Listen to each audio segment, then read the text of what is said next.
Hi hello every one, എല്ലാവർക്കും ആഷൻ ടീച്ചറിൻ്റെയും മറ്റൊരു പുതിയ വീഡിയോയിലോട്ട് ഒരിക്കൽ കൂടി സ്വാഗതം.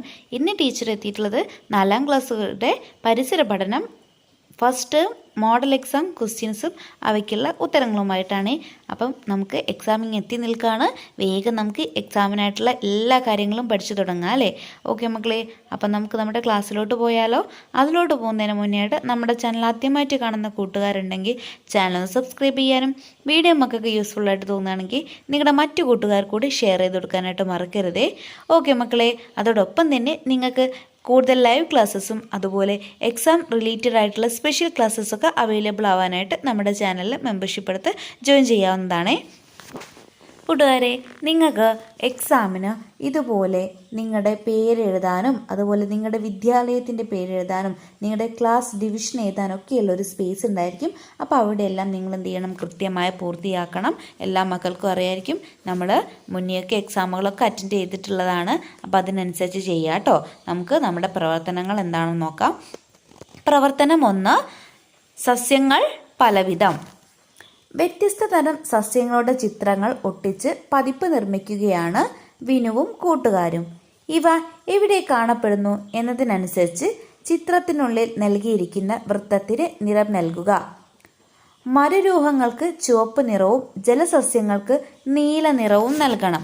ഓക്കെ മക്കളെ, അപ്പം നോക്കിക്കേ, നമുക്കവിടെ ഒരുപാട് സസ്യങ്ങളുടെ ചിത്രങ്ങൾ തന്നിട്ടുണ്ട് അല്ലേ? അപ്പോൾ അതിൽ ഇതായി ഇവിടെ നിങ്ങൾ കണ്ടാൽ അറിയാം, ചിത്രങ്ങളുടെ താഴെയായിട്ട് ഒരു സർക്കിൾ തന്നിട്ടില്ലേ?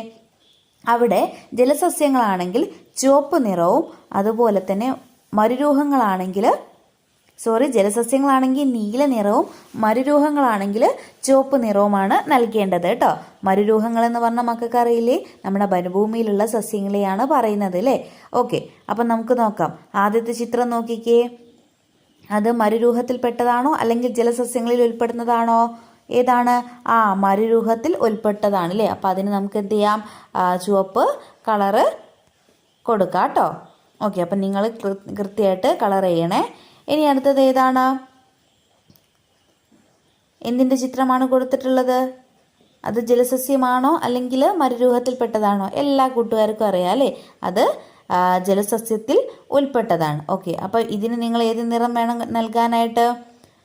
നീല നിറം വേണം നൽകാനായിട്ട് കേട്ടോ. ഓക്കെ, ഇനി അടുത്തത് നോക്കിക്കേ, ഏതാണ് ആ ചെടി?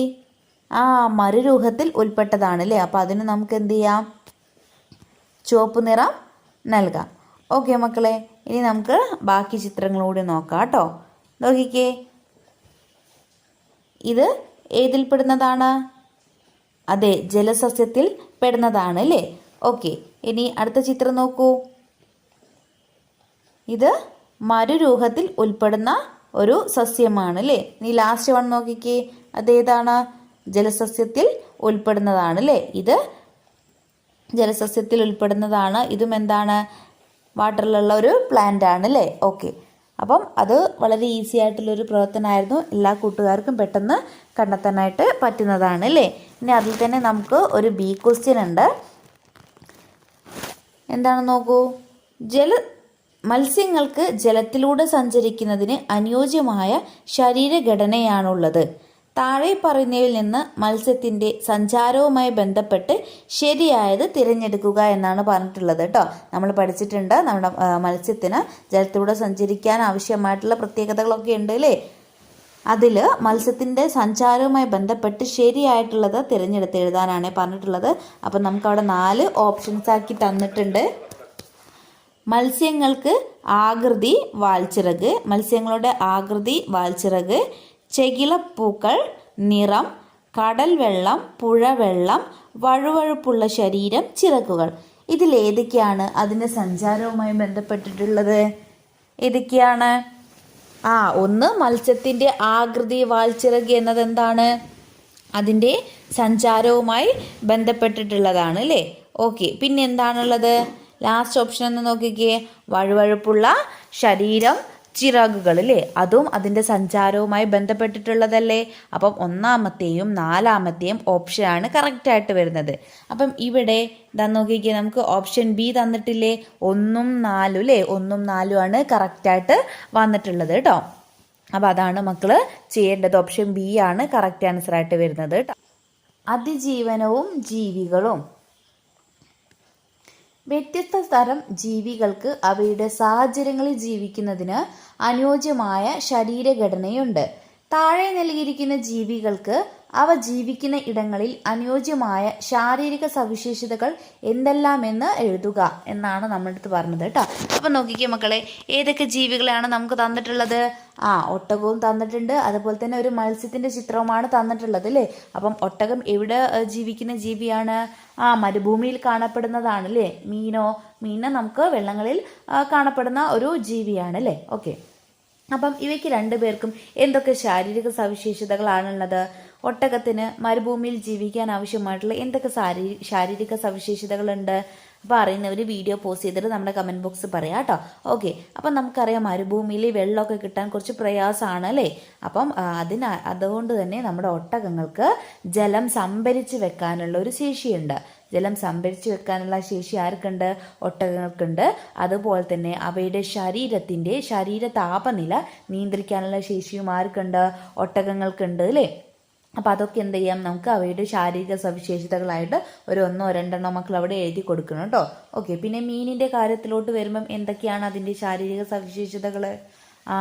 അതിന് ജലത്തിലൂടെ സഞ്ചരിക്കാൻ അനുയോജ്യമായിട്ടുള്ള അതിൻ്റെ ശരീരത്തിൻ്റെ ആകൃതി അങ്ങനെയാണല്ലേ. രണ്ടറ്റവും എങ്ങനെയാണ്? ഒരു കൂർത്ത് അല്ലേ, തോണിയുടെ പോലെ രണ്ടറ്റവും കൂർത്തിട്ടുള്ള ഒരു ശരീരത്തിൻ്റെ ഘടനയാണ് അതിനുള്ളത്. പിന്നെ അതുപോലെ തന്നെ വഴുവഴുപ്പുള്ള ശരീരം ഉണ്ട് അല്ലേ. അതിനെന്തിനാണ് ഹെൽപ്പ് ചെയ്യുന്നത്?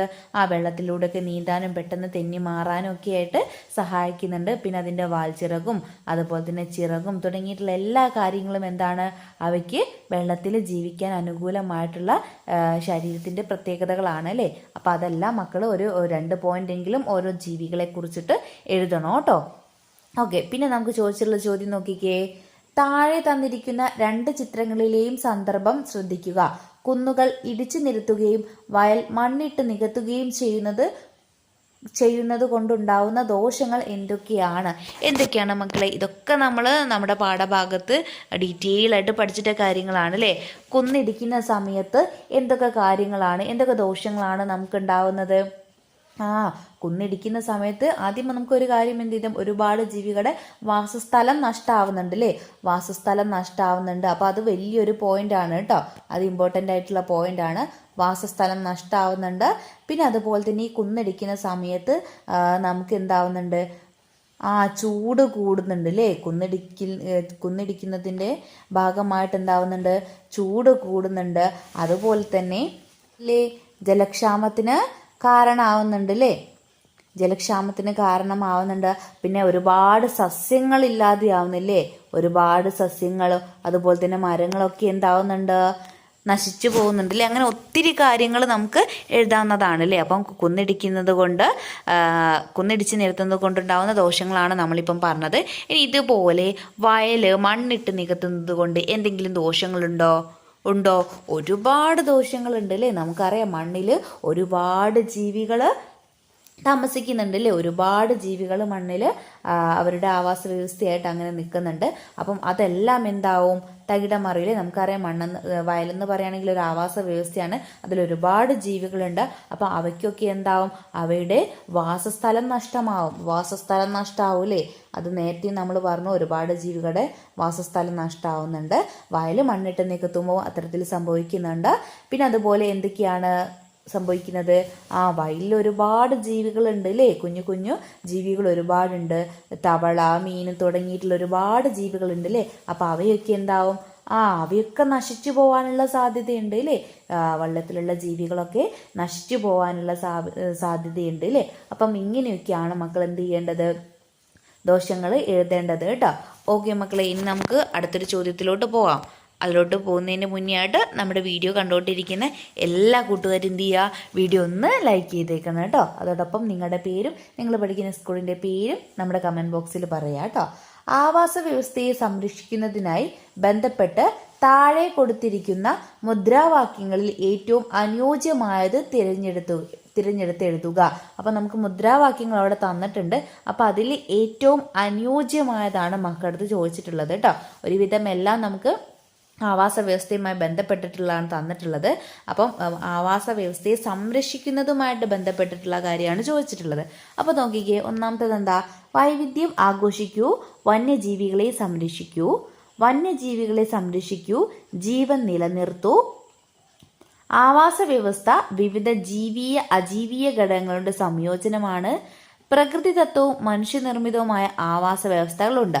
ഇതിൽ ഏറ്റവും നല്ലത്, അതായത് ആവാസ വ്യവസ്ഥയെ സംരക്ഷിക്കുന്നതുമായി ബന്ധപ്പെട്ടിട്ടുള്ള ഒരു മുദ്രാവാക്യം ഏതാണ്?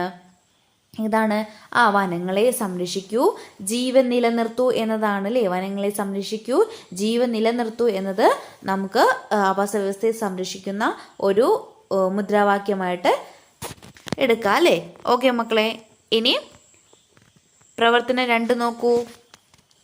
ഭൂമിയുടെ സംരക്ഷണവും നമ്മുടെ ഉത്തരവാദിത്വം. മണ്ണ് മലിനീകരണവുമായി ബന്ധപ്പെട്ട് താഴെ കൊടുത്തിരിക്കുന്ന പട്ടിക പൂർത്തിയാക്കുക എന്നാണ് പറഞ്ഞിട്ടുള്ളത് കേട്ടോ. മണ്ണ് മലിനീകരണവുമായി ബന്ധപ്പെട്ടിട്ട് നമുക്ക് തന്നിട്ടുള്ള ആ ഒരു ടേബിൾ കംപ്ലീറ്റ് ചെയ്യാനാണ് പറഞ്ഞിട്ടുള്ളത്. അപ്പോൾ ആദ്യത്തെ ചോദ്യം നോക്കിക്കേ. മണ്ണ് മലിനമാകുന്ന സന്ദർഭങ്ങൾ, മണ്ണ് മലിനീകരണം ബാധിക്കപ്പെടുന്ന ജീവികൾ, ആവാസ വ്യവസ്ഥയ്ക്കുണ്ടാകുന്ന പ്രത്യാഘാതങ്ങൾ എന്നിങ്ങനെ 3 കോളങ്ങളാണ് തന്നിട്ടുള്ളത്. അതിൽ ഒരു എക്സാമ്പിൾ നമുക്ക് അവിടെ ചെയ്തിട്ടുണ്ട് അല്ലേ? എന്താണ്? അമിതമായ കീടനാശിനി പ്രയോഗം, അത് ബാധിക്കുന്ന ജീവികൾ എന്ന് പറഞ്ഞിട്ട് ആരുടെ പേര് കൊടുത്തിട്ടുണ്ട്? മണ്ണിര എന്ന് കൊടുത്തിട്ടുണ്ട് അല്ലേ? പിന്നെ നമുക്ക് 3ാമത്തെ കോളത്തിൽ ആവാസ വ്യവസ്ഥയ്ക്ക് ഉണ്ടാകുന്ന പ്രത്യാഘാതങ്ങളാണ് പറഞ്ഞിട്ടുള്ളത്. അവിടെ എന്താണ് പറഞ്ഞത്? വിവിധ തരം ജീവികൾ ഇല്ലാതാകുന്നു എന്നാണ് കൊടുത്തിട്ടുള്ളത്. ഓക്കെ മക്കളെ, പിന്നെ എന്തൊക്കെയാണ് നമ്മൾ മണ്ണ് മലിനമാകുന്ന സന്ദർഭങ്ങൾ പഠിച്ചിട്ടുള്ളത്? ഒരുപാടെണ്ണം നമ്മൾ പഠിച്ചിട്ടുണ്ടല്ലോ.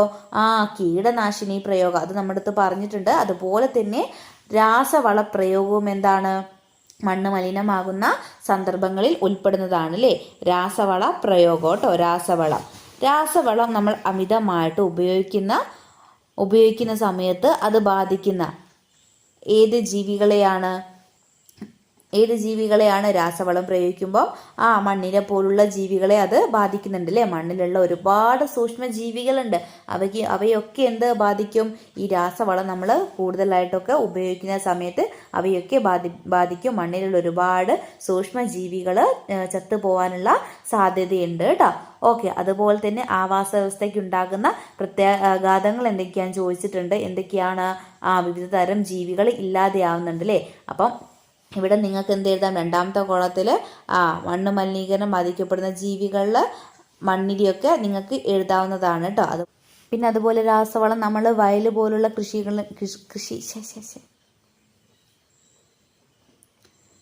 പിന്നെ നമ്മൾ രാസവളം വയൽ പോലുള്ള കൃഷിയിടങ്ങളിലൊക്കെ പ്രയോഗിക്കുന്ന സമയത്ത് വയലുള്ള കുഞ്ഞു കുഞ്ഞു മീനുകൾ, അതുപോലെ തന്നെ ചെറിയ തവളകൾ എന്നിങ്ങനെ തുടങ്ങിയിട്ടുള്ള ജീവികളൊക്കെ ബാധിക്കാനുള്ള സാധ്യതയുണ്ട് അല്ലേ? അപ്പോൾ അവയുടെ പേരൊക്കെ മക്കൾക്ക് എഴുതി കൊടുക്കാവുന്നതാണ് കേട്ടോ.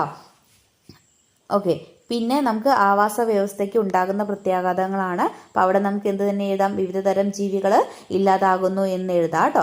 ഓക്കെ മക്കളെ, അപ്പം ഇതേ രീതിയിൽ മണ്ണ് മലിനമാകുന്ന സന്ദർഭങ്ങൾ എഴുതുക, അത് ബാധിക്കുന്ന മണ്ണിലെ ജീവികളെ പേര് എഴുതുക കേട്ടോ. പിന്നെ നമ്മൾ മണ്ണ് മലിനമാകുന്ന മറ്റൊരു സന്ദർഭം ഏതാണ്?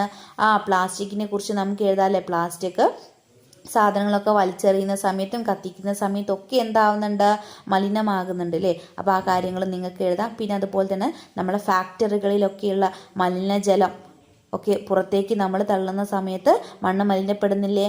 മണ്ണിലുള്ള ജീവികളൊക്കെ നശിക്കുന്നില്ലേ? അപ്പോൾ അതിലേതെങ്കിലും ഒന്നുകൂടി മക്കൾക്ക് ഉൾപ്പെടുത്താവുന്നതാണ്. ഓക്കെ മക്കളെ, ഇനി നമുക്ക് എന്ത് ചെയ്യാം? അടുത്ത ചോദ്യത്തിലോട്ട് പോവാം. നോക്കിക്കേ. താഴെ കൊടുത്തിരിക്കുന്ന ചിത്രങ്ങൾ പരിശോധിച്ച് അവ ഏത് മലിനീകരണവുമായി ബന്ധപ്പെട്ടതെന്ന് എഴുതുക എന്നാണ് പറഞ്ഞിട്ടുള്ളത് കേട്ടോ. അപ്പോൾ ചിത്രം നോക്കിക്കേ. 2 ചിത്രം തന്നിട്ടുണ്ടല്ലേ? ഒന്നാമത്തെ ചിത്രത്തിൽ എന്താണ് കാണുന്നത്? ഫാക്ടറികളിൽ നിന്ന് പുകകൾ ഉയർന്നു പൊങ്ങാണ് അല്ലേ? പിന്നെ എന്താണ് കാണുന്നത്?